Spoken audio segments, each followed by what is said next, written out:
EB3 ক্যাটাগরিতে green card process শুরু করার জন্য সবার প্রথম যে ধাপটা সেটা হচ্ছে আপনাকে কোনো একটা ল ফার্মের সঙ্গে কাজ শুরু করতে হবে।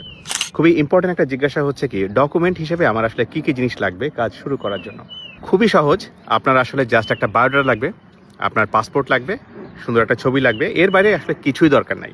কারণ আপনি যে ক্যাটাগরিতে আবেদন করেছেন সেটা হচ্ছে EB3 আনস্কিল ক্যাটাগরি। তো আনস্কিল ক্যাটাগরিতে অ্যাপ্লাই করার জন্য আপনার জাস্ট বেসিক ইংরেজি জানা ছাড়া তেমন কোনো কোয়ালিফিকেশন দরকার নাই। তা আপনি কী করবেন, আপনি সুন্দর একটা বায়োডাটা বানাবেন, আপনার ছবিটা ওখানে বসিয়ে দিতে পারেন।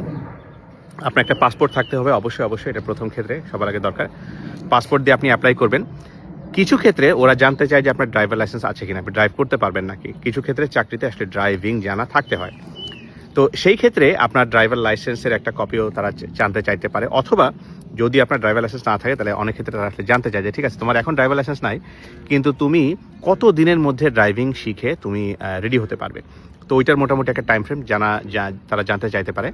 তো EB3 অ্যাপ্লিকেশন প্রসেসটা শুরু করা আসলে খুবই সিম্পল। ডকুমেন্টের দিকে আপনার একাডেমিক ডকুমেন্ট, IELTS কিছুই লাগবে না, কোনো কিছুই লাগবে না।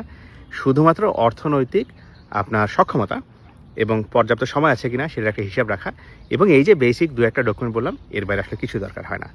গত বছর আমরা অনেকগুলো EB3 পার্ম সাবমিট করেছি। গত বছরের শেষের দিকে আমরা জব ক্রাইসিসের সমস্যার মধ্যে ছিলাম, আমরা নতুন ফাইল অ্যাকসেপ্ট করতে পারছিলাম না।